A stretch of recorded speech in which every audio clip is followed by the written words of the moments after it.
Après 2 jours passés à la côte belge pour un dernier check-up, nous quittons la Belgique direction la Hollande. Nous ferons étape dans la charmante ville de Haarlem, où nous passerons la nuit dans un camping situé pas très loin de l'aéroport de Schiphol.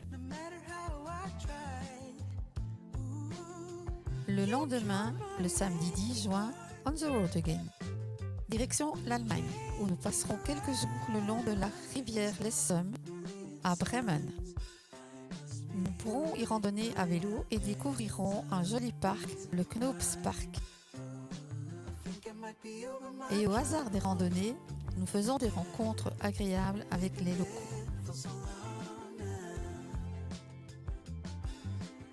Le mercredi 14 juin, nous reprenons notre route vers le Danemark.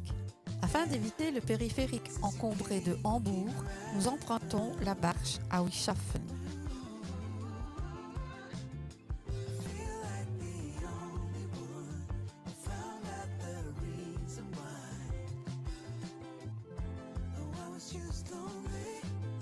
Nous traversons ainsi l'Elbe pour débarquer à Glückstadt.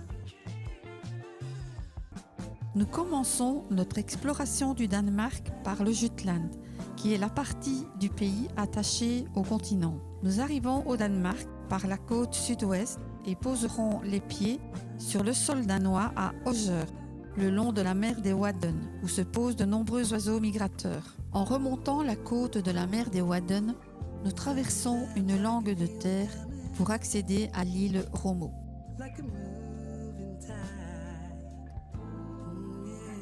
Elle possède une plage très prisée, la plus grande plage de l'Europe septentrionale,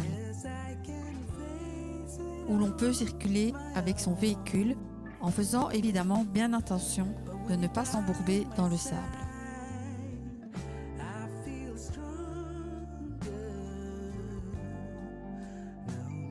Fondée au début du 8e siècle, Ribe est la plus ancienne ville du Danemark et la plus importante en matière de commerce grâce au canal qui la relie à la mer du Nord.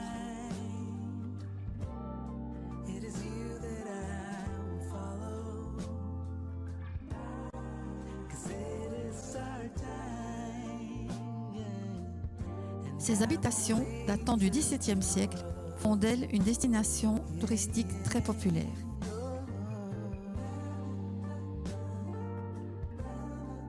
En 860, l'archevêque de Hambourg-Brême débuta la mission de déployer le christianisme vers les pays nordiques et demanda au roi Ulrich II de construire à Ribe la première église scandinave, qui deviendra la cathédrale de Ribe. Celle que l'on connaît aujourd'hui fut érigée en 1150 pour se terminer 100 ans plus tard.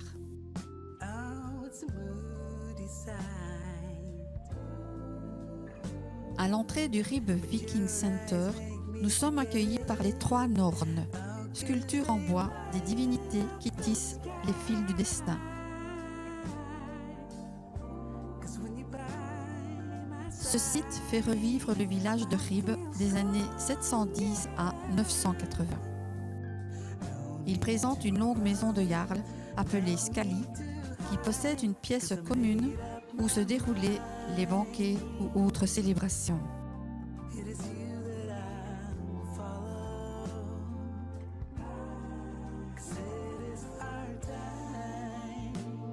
Il s'agit aussi d'un complexe agricole regroupant les habitats d'artisans.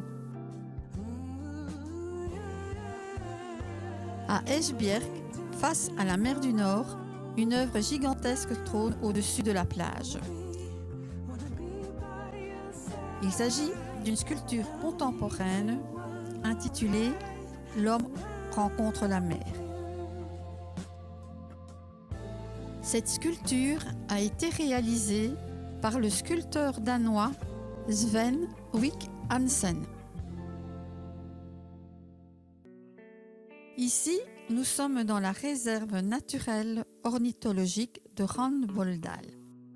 Il est courant au Danemark, ainsi que dans les autres pays scandinaves, de rencontrer des abris ou cabanes en bois avec feux de camp et bûches mis à disposition des randonneurs et campeurs. Il faut savoir qu'en Scandinavie, le droit d'accès à la nature, ou droit à tous de profiter de la nature, est issu de coutumes ancestrales et est d'ailleurs inscrit dans la loi. Nous quittons notre spot en pleine nature pour rejoindre un endroit qui nous fera retomber en enfance. Devinez duquel il peut bien s'agir?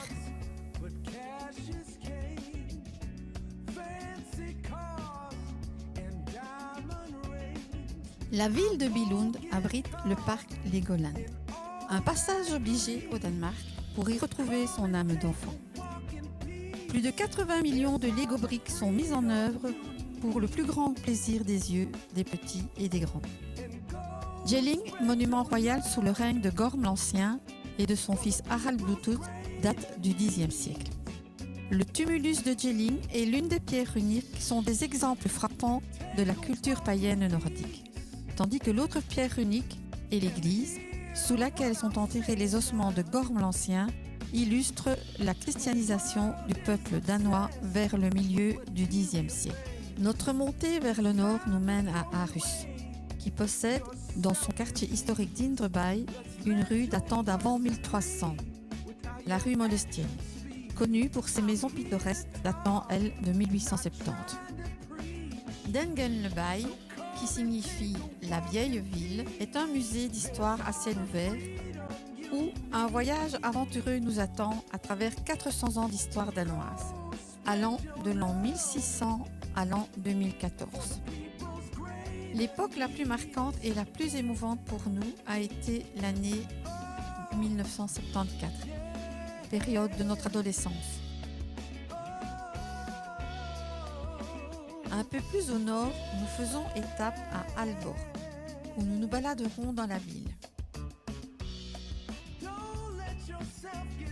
Ainsi que sur la marina, où l'on aperçoit des cabanes de pêcheurs et où l'on peut manger dans un street food implanté dans une friche industrielle. Limdonhoch est un ancien cimetière viking de grande importance, concernant 700 tombes ainsi qu'un ancien site d'habitation. Il remonte à la période allant de l'an 700 à l'an 1000. L'église ensablée de Skagen, dont seul le clocher est encore debout et héberge des dunes. Le phare gris de Skagen de 46 mètres de haut date de 1858 et abrite en son sein un musée de la faune locale. Rabjörgmill est la plus grande dune mobile d'Europe du Nord. Le vent la déplace jusqu'à 18 mètres par an vers le nord-est. La pointe de Grinen est le point de rencontre de la mer du Nord avec la mer Baltique, qui entraîne de part et d'autre des vagues d'orientation contraire. Nous quittons le Jutland pour rejoindre l'île de Fjoni, plus précisément la ville de Odense, où l'on peut visiter la maison d'enfance du conteur Hans Christian Andersen et du musée qui lui est consacré.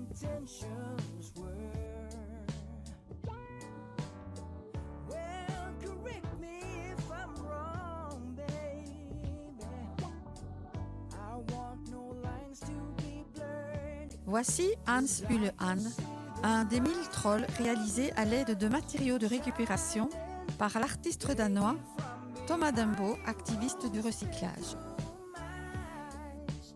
Le château d'Egeskof, de style Renaissance, est érigé en 1543 au milieu d'un lac.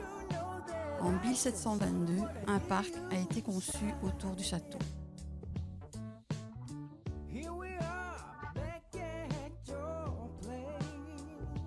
L'intérieur du château regorge de collections inestimables et comporte pas moins de 9 musées dans ses annexes, dont une collection de calèches, d'automobiles vintage et de motos anciennes. Faaborg est une ville portuaire au bord de la mer Baltique, où nous embarquerons dans un ferry à destination de l'île d'Hérault.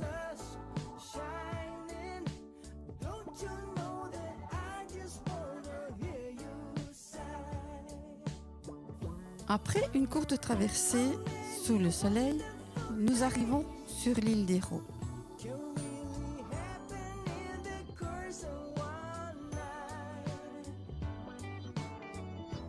Suite à la beauté du paysage, c'est au-dessus des falaises de Voderup-Klint que nous décidons de passer la nuit.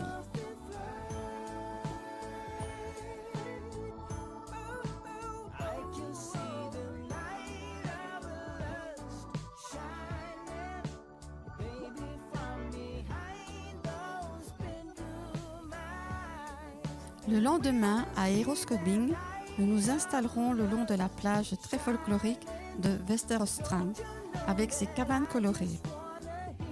Nous en profiterons pour visiter à Eroskobing, qui est la ville du XVIIIe siècle la mieux préservée du Danemark.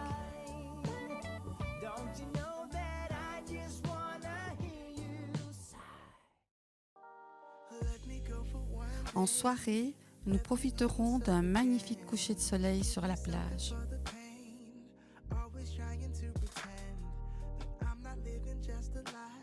Sur l'île de Mont, à seulement 2 heures de Copenhague, et après être descendus 500 marches, nous découvrirons l'une des merveilles les plus grandes et les plus surprenantes du Danemark. Les falaises blanches de Mons Klint, que les Danois surnomment les Caraïbes froides.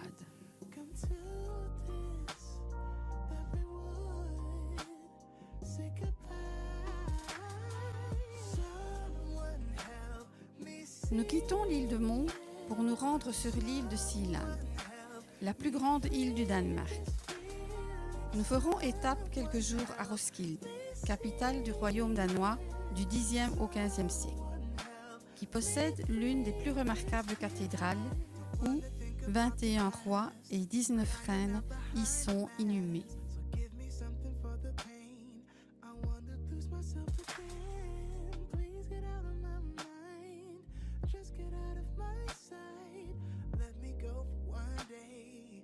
Actuellement, on peut voir un sarcophage recouvert d'un coffrage. Il s'agit du sarcophage en verre de la reine Margaret II, qui est déjà installé dans la cathédrale, malgré que la reine soit toujours en bonne santé. Sur les bords du fjord de Roskilde, le musée des navires vikings de Roskilde est construit autour de 5 navires originaux renfloués de scules de lèvres. Le musée raconte comment les vikings ont changé le monde avec leurs navires. Sans navire, pas d'ère viking. Nous avons vécu l'expérience de la navigation dans une reproduction de scules de lèvres construit dans leur chantier naval à la méthode traditionnelle des Vikings.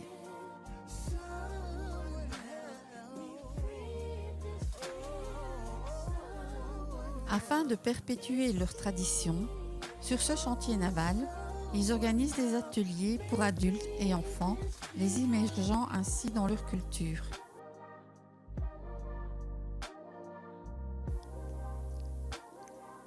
Copenhague, la capitale du Danemark, se trouve sur les îles côtières de Sealand.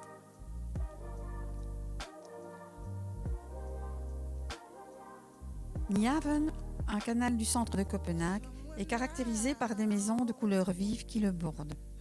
On y trouve d'anciennes maisons de marchands, dont 3 des anciennes maisons de l'écrivain Hans Christian Andersen, ainsi que des bateaux amarrés que l'on peut visiter. Le palais de Christiansborg est le siège du Parlement danois. La monarchie danoise occupe encore plusieurs parties de ce palais royal. L'église Holmens, l'église des marins, est une église luthérienne depuis 1619. Copenhague est parfaite pour se déplacer à vélo, parce qu'elle est conçue pour les cyclistes. À Copenhague, il y a plus de vélos que d'habitants. Le quartier de Christianshavn est connu pour ses canaux bordés de péniches colorées et ses nombreux cafés tendances.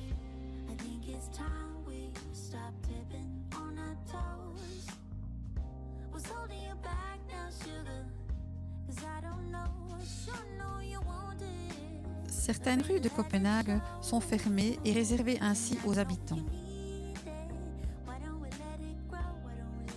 La petite sirène, statue offerte par la brasserie Carlsberg, est sans conteste le symbole de Copenhague. Elle siège sur son rocher depuis 1913.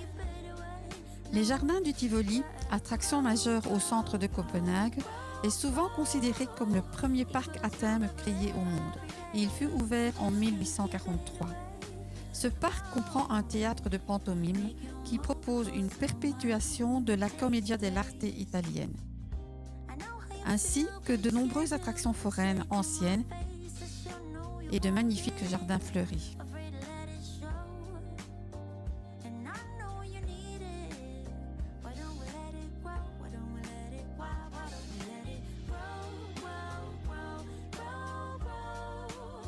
Fondée par un groupe de hippies et de squatteurs, l'autoproclamée ville libre de Christiana a fonctionné comme communauté intentionnelle autogérée de 1971 à 2013.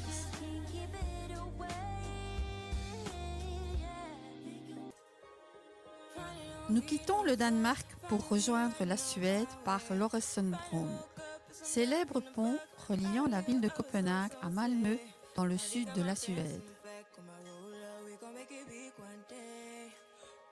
Nous traversons rapidement la ville de Malmö pour rejoindre le site de Alestone à Löderup.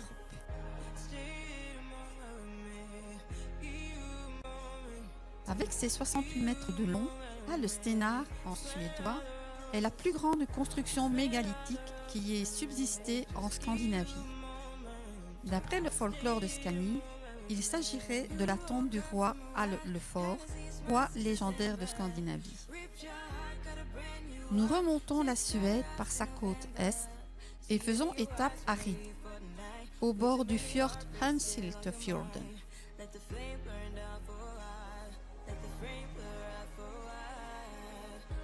Le site de Kirkomås a de quoi surprendre quand des carcasses de voitures deviennent un musée en plein air. On estime qu'il compte environ 150 épaves des années 40 et 50. Dans l'île de Hollande, nous nous installerons dans le port de pêche de Vlissingen. Aujourd'hui, il ne reste plus que 2 pêcheurs professionnels dans ce port. Cependant, le tourisme a augmenté et de nombreuses personnes visitent le port en été. Dans les hauteurs de Gamleby, à 70 mètres au-dessus du niveau de la mer, à Gamleby Trollskogen, on y rencontre Garp et ses amis, des sculptures de gnomes plus cocasses les unes que les autres. De là-haut, on aperçoit aussi le fjord Gamleviken. Nous arrivons au centre de Stockholm par le métro qui débouche sur la place Sergels Torg. Et commençons notre visite en arpentant le piétonnier. Les rues pavées de Gamla stan, la vieille ville, abritent des bâtiments célèbres tels que la Porte de Suède, le bâtiment du Parlement, la cathédrale de Stockholm, ainsi que le Palais Royal.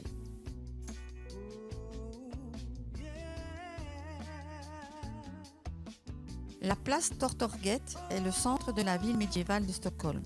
On y découvre des bâtiments traditionnels très colorés et une fontaine datant de 1778, ainsi que le musée Nobel. Très intéressant à visiter, le musée Vasa conserve le seul navire presque entièrement intact du XVIIe siècle, jamais récupéré. Le navire de guerre Vasa, avec ses 64 canons, qui a coulé à la sortie du port lors de son voyage inaugural en 1628. La coque, bien préservée, a été renflouée en 1961. Il aurait inspiré la réalisation du bateau fantôme du film Le Pirate des Caraïbes. Voici une maquette du bateau Vasa, coloré tel qu'il l'était à l'origine. Quant au métro de Stockholm, il est parfois surnommé la plus grande galerie d'art au monde, en raison des nombreuses œuvres qui ornent les stations de la ligne bleue faisant une longueur de 21 km.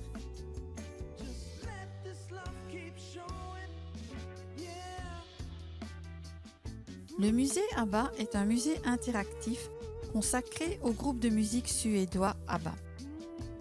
Il a ouvert ses portes le 7 mai 2013 et raconte la vie et la carrière des membres du groupe ABBA. Les visiteurs peuvent y découvrir les costumes, les instruments, les disques d'or et d'autres objets appartenant au groupe.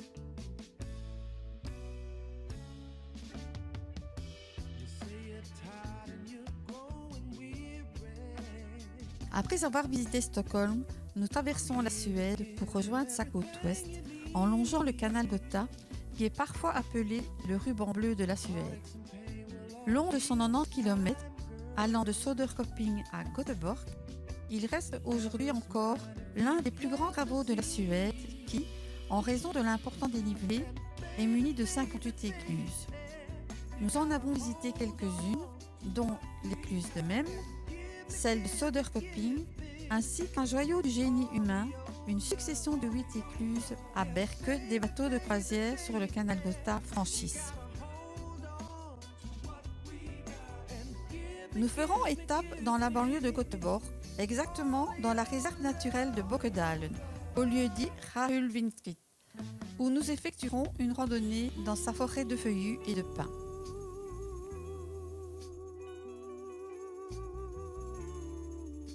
Après quelques milliers de kilomètres déjà parcourus, nous profitons des lieux pour effectuer le remplacement des plaquettes de frein du camion.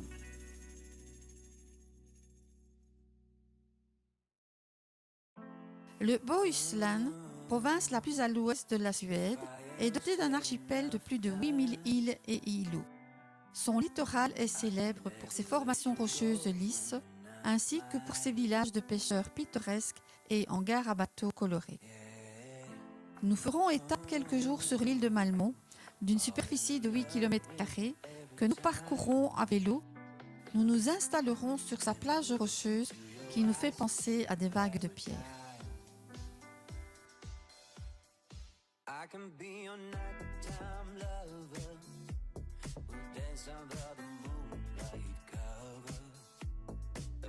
À voir absolument à Fjällbacka, le site de Kungskliftan, avec ses 4 énormes roches suspendues et coincées entre 2 parois rocheuses. Dans cette gorge, nous gravirons un chemin constitué de rochers afin d'arriver au volet d'escalier menant au sommet du Veteberg, où l'on découvrira une vue panoramique vertigineuse sur Fjällbacka et les îlots rocheux de l'archipel. Les gravures rupestres de Tanum datent du début de l'âge de bronze, entre 1800 et 500 avant l'ère chrétienne. Les fresques ont été gravées par martelage à l'aide de pierres dures sur des dalles de granit. Pour plus de visibilité, la plupart des gravures ont été peintes en rouge, mais nul ne sait si elles étaient colorées à l'origine. Nous sommes début août, et après avoir subi quelque peu les frasques de la tempête Hans, nous visitons le centre d'Oslo, capitale de la Norvège, situé au fond de l'Oslofjord. Réputé pour ses espaces verts et ses musées, dont le célèbre musée de l'artiste peintre Edvard Munch, qui comporte 26 000 de ses œuvres sur 13 étages. Nous avons pu y admirer les 3 versions du tableau le plus connu de l'artiste, intitulé Le Cri. Des hauteurs du musée, une vue panoramique d'Oslo s'offre à nous. On y aperçoit la nouvelle ville avec ses immeubles d'architecture futuriste, ainsi que l'opéra, dont le toit du bâtiment, tel un iceberg, s'élève depuis la surface de l'eau. La ville de Kongsberg est traversée par le fleuve Numedalslagen, le plus long fleuve de Norvège. Dans ses hauteurs, elle comporte des maisons de style traditionnel. La fondation de la ville remonte à 1624. Elle s'explique par la présence d'une mine d'argent et fonctionnera jusqu'en 1958.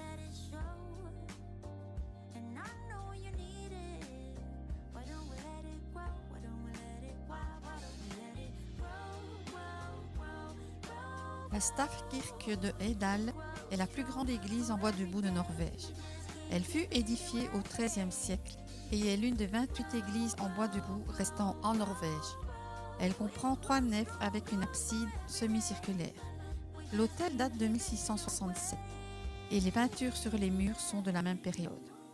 Elle est entourée d'une galerie extérieure couverte. Aujourd'hui, elle est toujours utilisée en tant qu'église principale de la paroisse.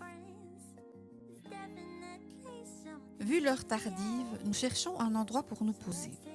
Le long de la route de Seljord, nous apercevons une petite clairière à l'orée d'un bois, faisant face à un lac, le Seljordsvatn. où nous passerons la nuit.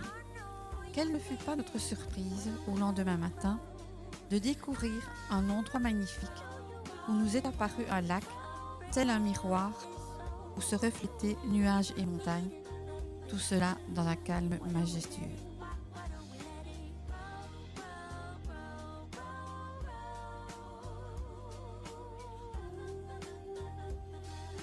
Face au Haraksfjorden, dans la ville de Åse, la cascade Reyardsfossen, mesurant 230 mètres de haut. Il s'agit de la première cascade que nous apercevons en Norvège, car nous en découvrirons bien d'autres lors de notre périple.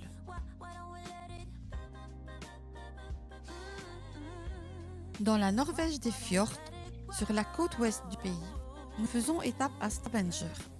Le long du Harsfjord se trouve le monument Svertifjell, épée dans le rocher, qui symbolise la paix, l'unité et la liberté de la Norvège, lorsque, après la bataille du Harsfjord en 872, le roi Harald Fairhair a rassemblé toute la Norvège en une seule couronne. Le quartier historique de Stavanger est constitué en grande partie de maisons en bois restaurées qui ont été construites entre le XVIIIe et le XIXe siècle.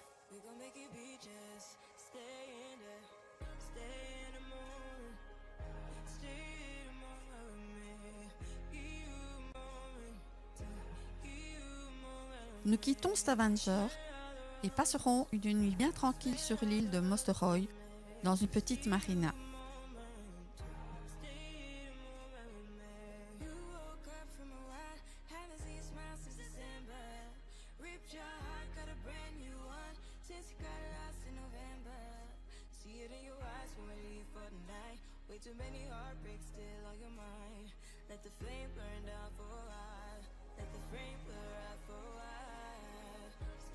Le Preikestolen est l'une des randonnées les plus connues en Norvège. La randonnée du célèbre rocher, qui culmine à 604 mètres au-dessus du Lysefjord, fait une distance allée de 4 km, soit une durée d'environ 4 heures aller-retour. Nous avons mis 7 heures pour parcourir ces 8 km à escalader et descendre de hautes marches rocheuses avec un dénivelé d'environ 500 mètres. Arrivé au sommet, la vue panoramique sur le Lysefjord valait vraiment la peine de l'effort fourni.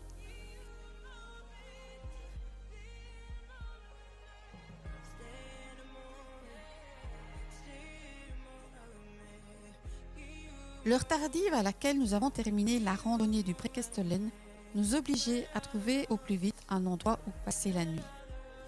Nous sommes descendus jusqu'à la marina de Jorpeland où nous nous sommes installés face au hangar à bateaux.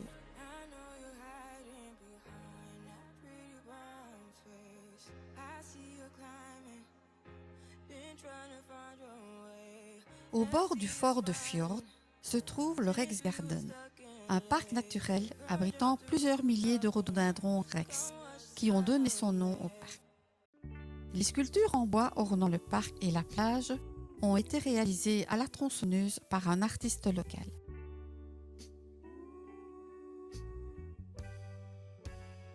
Nous passerons une soirée barbecue au bord du fjord avec un couple de Belges et leurs enfants et pourront admirer un magnifique coucher de soleil tel que la Norvège peut nous offrir. Nous avons baptisé cette journée la journée des cascades, car nous avons visité pas moins de 3 de ces merveilles que nous offre la nature. La Brattefossen, qui signifie cascade abrupte, est l'une des grandes cascades au nord de Bergen. Elle a une hauteur de 79 mètres. La Steindalfossen est spectaculaire du fait que l'on peut marcher derrière sans se mouiller depuis le chemin qui monte vers elle. La Dvindefossen a une chute de 110 mètres. Les mythes disent que son eau est une fontaine de jouvence. La ville de Bergen est la porte ouverte au fjord. Elle est entourée de montagnes et de fjords, dont le Sognefjord, qui est le plus long et le plus large du pays. Le quartier de Bryggen se distingue par ses maisons en bois coloré sur le vieux quai. En se promenant dans Bergen, on aperçoit des maisons érigées à flanc de montagne, le port où les paquebots de croisière abordent, un monument dédié aux marins, le Sailors Monument. la Feidsplassen donnant sur le lac central de Bergen. Nous avons fait une pause au Café Sana qui propose des concerts et nous avons eu la chance d'assister aux répétitions d'un groupe latino qui devait se produire le soir même. La commune de Vik-Isong est située sur la rive sud du Sognefjord, le plus long fjord de Norvège avec ses 185 km de long. Au bord du fjord se trouve l'ancien quartier classé de Vikori avec ses 60 maisons en bois fort bien conservées. On peut également y visiter une église en bois debout, la Stavkirke de Opperstad. Nous nous sommes rendus au pied du glacier Boyabrin, qui est un bras du glacier Jostedalsbrin. Il est escarpé et sujet à l'érosion glaciaire. Il culmine à plus de 1700 mètres d'altitude et son point le plus bas à environ 600 mètres. La couleur turquoise de l'eau du lac provient de sédiments de roches concassées sous le glacier. Le village de Geiranger se trouve dans la vallée du fjord de Geiranger, qui offre quelques-uns des plus beaux panoramas au monde et a ainsi été déclarée plus belle destination en Norvège. Une croisière sur le fjord permet d'approcher la cascade du Prétendant ainsi que celle dite des Sept Sœurs. La cascade Stigfossen s'écoule à proximité de la Trollstigen et passe sous le Stigbrua, un pont sur la route. La vertigineuse Trollstigen est une route impressionnante qui présente un fort dénivelé. Elle serpente à travers 11 virages en épingle sur le flanc abrupt des montagnes. La route de l'Atlantique, l'une des routes les plus fascinantes au monde, enjambe plusieurs petites îles et récifs et comprend 8 ponts reliant plusieurs chaussées sur une distance de plus ou moins 8 km.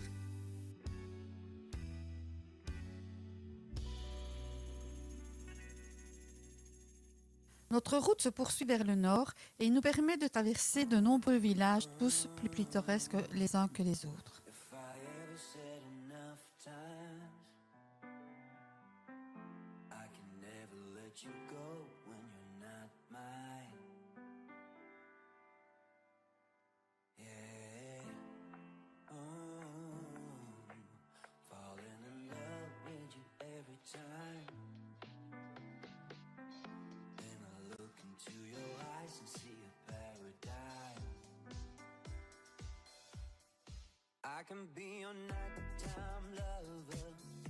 La porte du Nord, symboliquement représentée par un portique évoquant les vagues d'une aurore boréale, n'est pas très loin du cercle arctique polaire que nous franchirons le lendemain.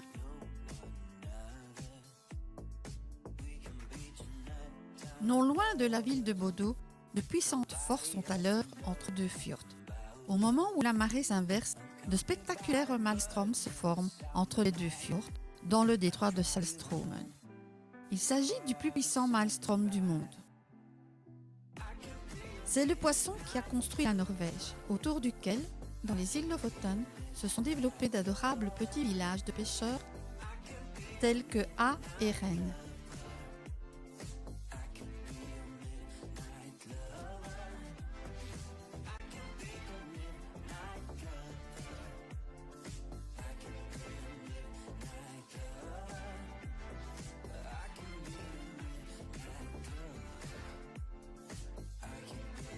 L'archipel des Lofoten est une merveille de la nature. Sa route principale traverse 5 des plus grandes îles, reliées entre elles par des ponts, et constitue l'une des 18 routes panoramiques de Norvège. Cette route nous mène à Utaklev Beach, une plage de sable blanc qualifiée plage la plus romantique d'Europe. Sur la côte, le Gulf Stream adoucit les températures, été comme hiver. À Henningsvær, on pratique le football dans un cadre de rêve.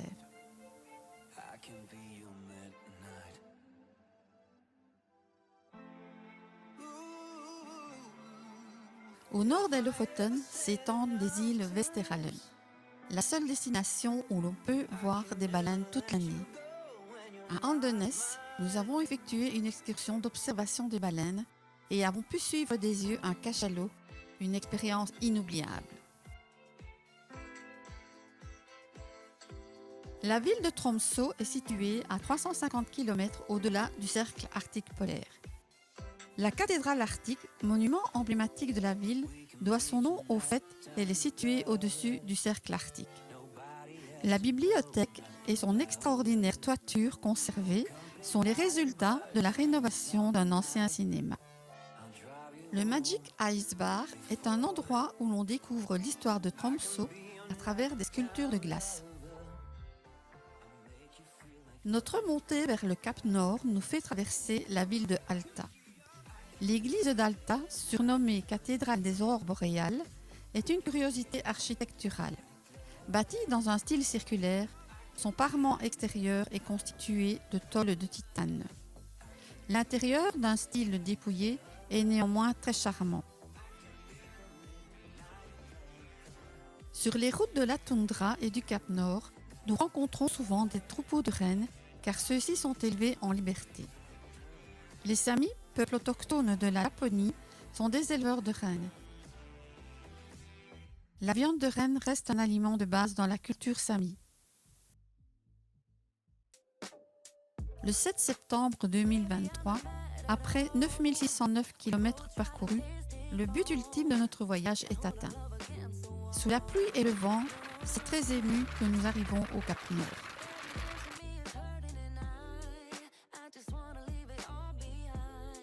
La falaise de 307 mètres de hauteur, qui marque son extrémité, est souvent décrite comme le point le plus septentrional d'Europe, bien que le vrai Cap Nord soit situé à 1611 mètres plus au nord. Après le Cap Nord, nous amorçons notre descente vers le sud et nous dirigeons vers la Finlande, le pays aux 200 000 lacs et 200 000 rennes. Après avoir traversé la taïga, nous ferons étape à Inari et nous installerons près de la rivière Jotuanjoki et ses rapides Janiskoski.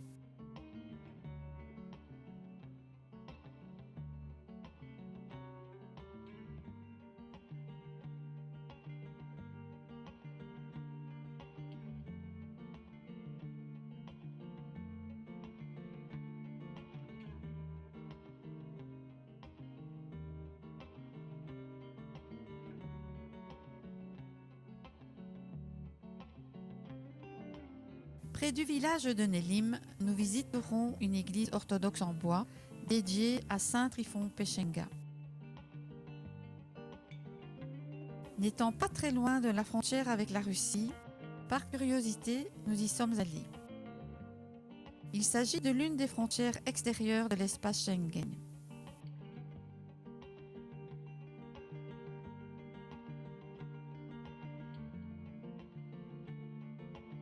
C'est au sud de Rovaniemi que nous observerons nos plus belles aurores boréales, ces vagues de lumière majoritairement vertes qui dansent dans le ciel.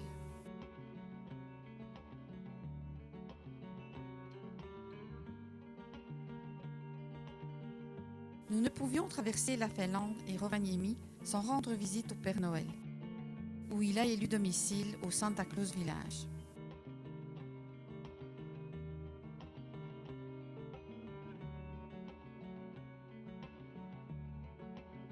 C'est ici aussi que nous repasserons en dessous du cercle arctique polaire.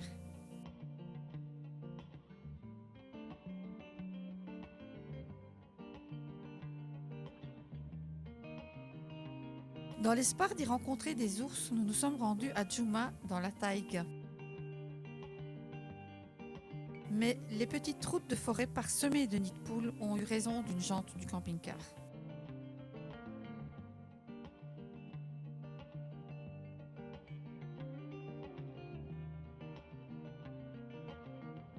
Au sud de Rovaniemi, à Tervola, nous retrouverons des compagnons de voyage, avec qui nous passerons une charmante soirée dans une cabane en bois équipée d'une cheminée et d'un feu à bois sur lequel nous improviserons un barbecue. Nous nous sommes baladés à vélo le long du fleuve Tornionjoki qui traverse Tornio, ville frontière entre la Finlande et la Suède. Une ligne de chemin de fer relie les deux pays, dont un pont traverse le fleuve frontière. La particularité de cette voie ferrée est qu'elle comporte une voie unique à 4 fils de rails permettant le trafic des trains suédois et finlandais d'écartements différents. Sur la route conduisant à Helsinki, À Pyhäjärvi, attiré par un totem auquel est suspendue une cloche en laiton, nous faisons une pause. Cet endroit s'est avéré être un restaurant dont le propriétaire est collectionneur de cloches allant du bourdon au carillon jusqu'à la cloche miniature. Tout au sud de la Finlande, nous rejoignons Helsinki, sa capitale et ville portuaire. Toute de briques rouges, richement décorée, la cathédrale orthodoxe Ouspensky surplombe le port. Au centre d'Helsinki, sur la place du Sénat, siège la cathédrale de l'église évangélique luthérienne de Finlande, qui, avant l'indépendance de 1917, était appelée l'église Saint-Nicolas. Faisant face à la cathédrale, la statue d'Alexandre II. La gare centrale d'Helsinki est un point de repère largement reconnu dans le centre d'Helsinki. Elle se distingue par sa tour de l'horloge et les deux paires de statues de chaque côté de l'entrée. Les tramways archaïques côtoient les bâtiments de style néoclassique de la ville. En fin de journée du 17 septembre, nous quittons la Scandinavie en traversant le golfe de Finlande, bras de la mer Baltique, séparant la Finlande de l'Estonie. C'est un ferry de la compagnie Viking Line qui nous déposera à Tallinn, capitale de l'Estonie. Nous visiterons les pays baltes de capitale en capitale. Au bord de la mer Baltique, Tallinn est la capitale et le centre culturel de l'Estonie. Elle a conservé sa vieille ville.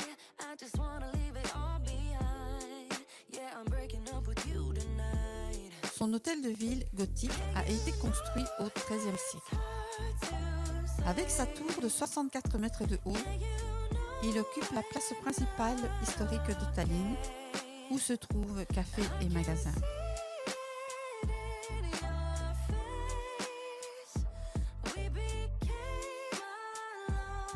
La vieille ville est entourée de remparts, dont 27 tours sont encore debout.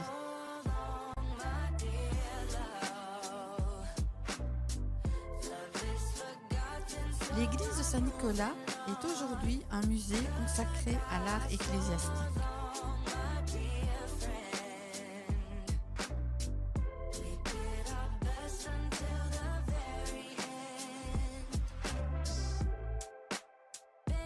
Dans la rénovation de son centre commercial, Tallinn a su préserver ses bâtiments anciens en les alliant aux constructions contemporaines. On peut qualifier Tallinn de ville curieuse, surprenante et féerique. Jāgala-Jūga est la plus grande cascade naturelle d'Estonie, avec ses 50 mètres de largeur et une hauteur d'environ 8 mètres. Au cœur d'un joli parc, Kaila-Jūga, avec ses 6 mètres de haut et plus ou moins 70 mètres de large, est la troisième plus grande cascade d'Estonie. Riga, capitale de la Lettonie, est non seulement le joyau de Lettonie, mais aussi des pays baltes. La ville est réputée pour son architecture Art Nouveau et sa vieille ville médiévale qui est inscrite au patrimoine mondial de l'UNESCO.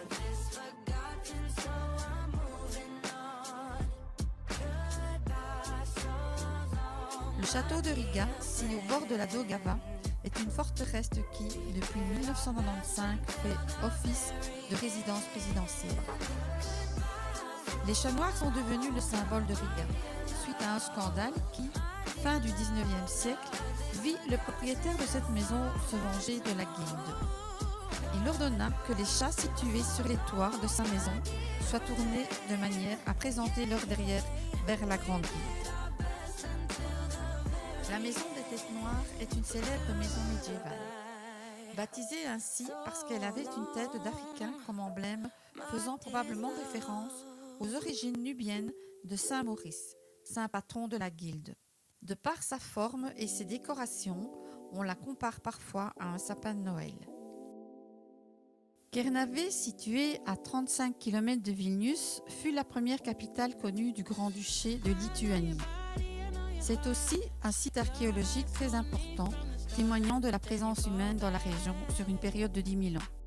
Depuis la fin du Paléolithique jusqu'au Moyen-Âge, époque où Kernavė était une ville féodale très importante. Elle fut détruite par l'ordre teutonique à la fin du XIVe siècle.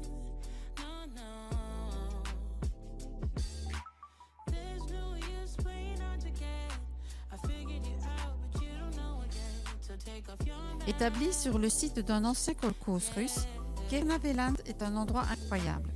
Son propriétaire, fort de l'histoire de son pays, nous a fait visiter les lieux aménagés avec les moyens du bord, mais néanmoins cocasses. Ce lieu dispose d'un restaurant et de chambres d'hôtes. Nous avons passé 2 nuits dans la cour du kolkhoz où d'anciennes trabantes sont entreposées ainsi que des roulottes folkloriques.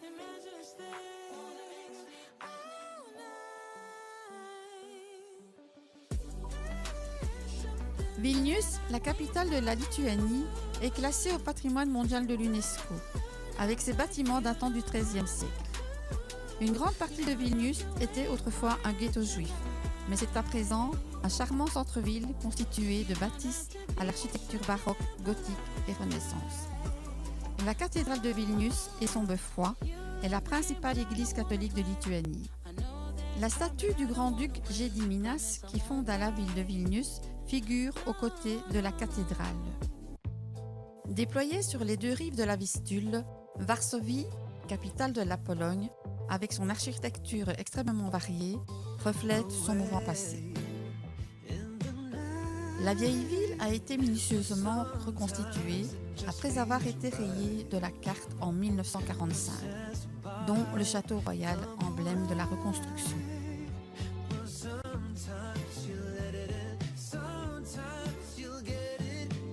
La place du marché, le Rynek, est aujourd'hui une attraction touristique avec son atmosphère et ses maisons bourgeoises colorées et richement décorées. Un lieu de promenade, à l'abri derrière les remparts de Varsovie, desquels persistent encore quelques parties. D'autres vestiges, et pas des moindres, subsistent encore dans cette ville riche d'histoire. Des fragments conservés du ghetto de Varsovie, dont la longueur totale était d'environ 18 km. Également traversée par la Vistule, Cracovie abrite en son centre la majestueuse Rynek Leoni. Cette place du marché est le site de la halle aux draps et de la basilique Sainte-Marie, une église gothique du XIVe siècle. Cracovie est également connue pour son quartier juif, Kazimierz, où l'on peut goûter la cuisine cachère dans les restaurants. Sur sa place siège la statue de Jan Karski, officier de liaison pour la résistance, qui se porta volontaire pour ramener au monde libre les Alliés, un témoignage de la destruction du peuple juif de Pologne. L'usine d'Oskar Schindler, rendue célèbre par le film La liste de Schindler, est aujourd'hui un musée retraçant l'évolution de la ville de Cracovie durant la Seconde Guerre mondiale, ainsi que l'action d'Oskar Schindler. On y reconnaît son bureau ainsi que celui de son comptable Itzhak Stern.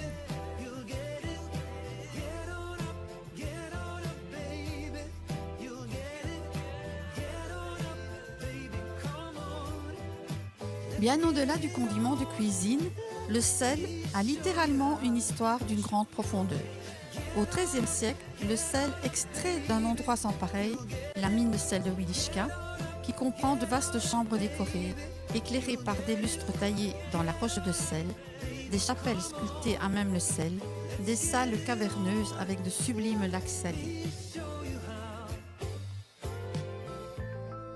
Cette mine plonge sur 9 étages, à une profondeur de 327 mètres et est reliée de couloirs s'étendant sur 300 km.